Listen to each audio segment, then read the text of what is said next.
जय पितृदेव। आप सभी को पता है कि गुरुदेव की जो अभी कथा चल रही है वो दुर्ग छत्तीसगढ़ में चल रही है, जिसका नाम है श्री गौमित्र शिव महापुराण कथा। और ये भी पता है कि अभी चल रहे हैं पक्ष के भी नाम से जाना जाता है। और ये जो 16 दिन होते हैं पितृपक्ष के, ये आपके पितरों को समर्पित होते हैं। पितृलोक से आपके पितृदेवता आपके घरों में आते हैं, आपको आशीर्वाद दे करके जाते हैं, जिससे कि आप पूरे साल भर आपका परिवार फलता फूलता रहता है। तो पूज्य गुरुजी ने उसी वाले कथा में 7 गुड़ के टुकड़े का एक ऐसा खास उपाय बताया है जिसके करने मात्र से आपके घर की सारी समस्याएं खत्म होगी। साथ ही साथ आपके पितर देवता भीतर फिट हो जाएंगे। वो आपको खुले दोनों हाथों से आशीर्वाद दे करके जाएंगे। अगर आपके घर में धन की बहुत ज्यादा कमी है, संपदा नहीं बढ़ रही है, व्यापार अच्छे से नहीं चल रहा है, आपकी इज्जत नहीं बढ़ रही है, बीमारियां बहुत ज्यादा है, अगर आपके घर में ना तो ये 7 गुड़ के टुकड़ों वाला उपाय आपको गौमाता को खिलाने वाला चूकना नहीं है, इस वाले उपाय को जरूर करना है। पूज्य गुरुजी की कथा से सुनकर के और समझकर के पूरे उपाय को बड़े ही विस्तार से बताओगा। इस पूरे वीडियो के अंदर हम लोग 3 माह उपायों के बारे में बात करेंगे, जो कि आपकी अलग अलग मनोकामना पूर्ति के लिए सिद्ध होंगे। ध्यान रखना, सारे के सारे उपाय एक दूसरे से कनेक्टेड हैं, तो इस वीडियो को इसकी बिल्कुल भी मत कीजिएगा। सबसे पहले बात कर लेते हैं पहले वाले उपाय की तरफ की नहीं करना है ये वाला उपाय, वो ध्यान से सुनिएगा। देखिए, गुरुदेव ने कहा कि पितृपक्ष के दौरान आपको अपने घर की पहली रोटी जो है ना वो गाय माता को खिलानी है, ठीक है ना। लेकिन किस तरीके से ये वाला उपाय करना है? 7 गुड़ के टुकड़ों का उपाय, जिसके करने मात्र से आपके पितृदेवता तर्पण की जरूरत नहीं होती है, वो तर जाते हैं तो इत्रलोक में उन्हें शांति का अनुभव होता है। दोनों हाथों से, खुले हाथों से वो आशीर्वाद लूटा करके जाते हैं। पूरे साल भर आपके परिवार में हमेशा खुशियां बनी हुई रहती है और आपके घर में किसी भी तरीके की कोई समस्या नहीं आती है। तो ये वाला उपाय आपको जरूर करना है।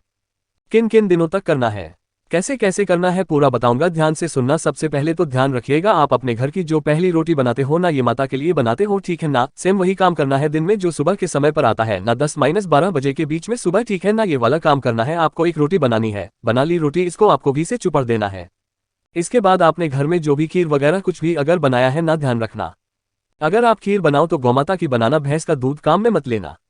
गलती से भी इस वाले उपाय में भी, ठीक है ना, तो गौमाता के दूध की खीर लेना, उस खीर को थोड़ा साइज पर रख देना और गिनकर के 7 टुकड़े लेने हैं।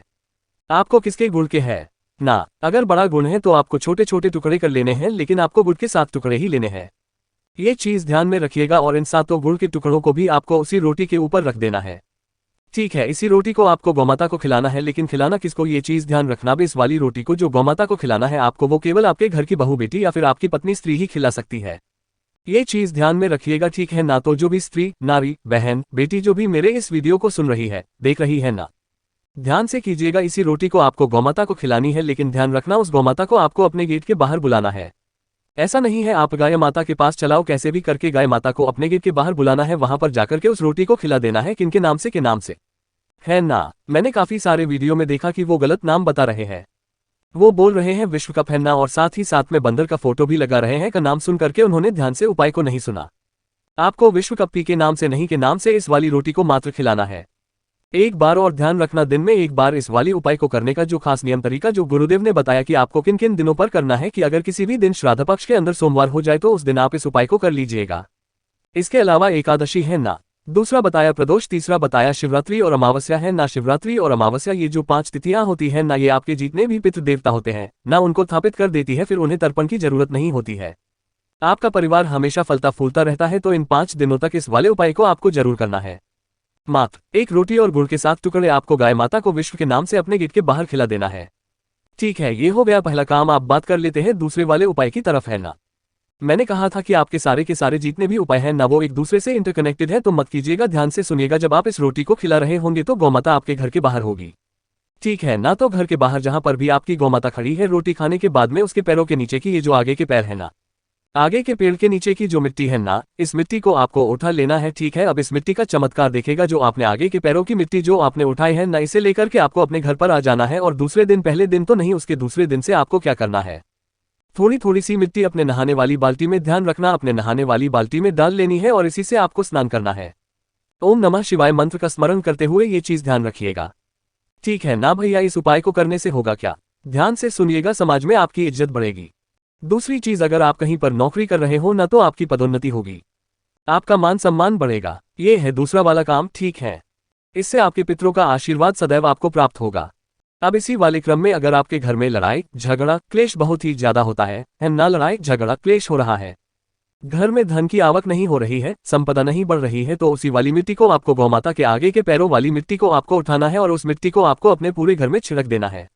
ओम नमः शिवाय मंत्र का स्मरण करते हुए किनके नाम से ओम नमः शिवाय मंत्र का स्मरण करते हुए ध्यान रखना, बाथरूम और शौचालय को छोड़ करके आपको पूरे घर में उस मिट्टी को डाल देना है।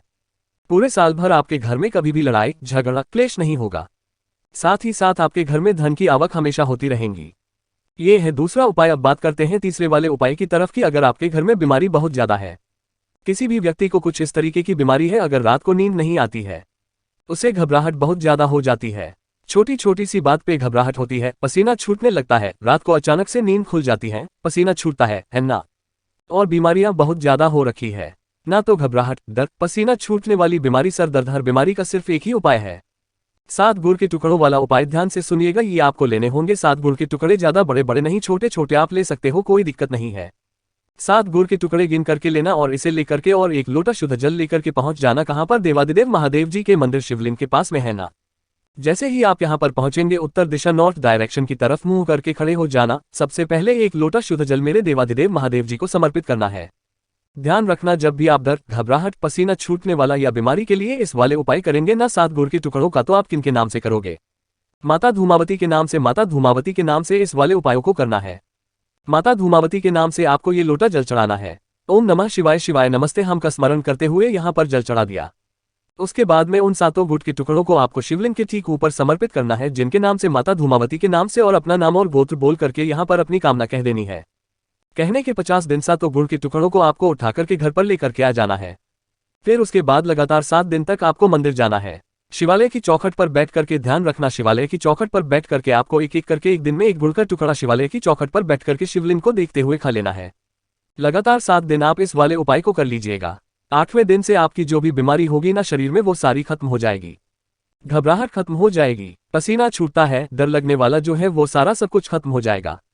आप सभी को पता है कि आप सभी को मृत्यु का भय रहता है, तो गुरुदेव का जो एक मंत्र है, अकाल मृत्यु वो मरे जो कर्म करे चांडाल का काल उसका क्या बिगाड़ है, जो भक्त महाकाल का, तो जो भी भक्त महाकाल जी पर भरोसा रखता है पूरे तन मन धन से इस वाले उपाय को करते हैं ना, उसकी सारी कामनाएं पूरी जरूर होती है, शरीर की सारी बीमारियां खत्म जरूर होती है। लेकिन एक चीज ध्यान में रख लेना, जब भी आप इन उपायों को करें, गुरुदेव ने खास चेतावनी दी थी कि आपका पूरा तन मन धन से आपका भगवान पर महादेव जी पर विश्वास होना चाहिए, तभी जाकर के ये वाले उपाय काम करते हैं।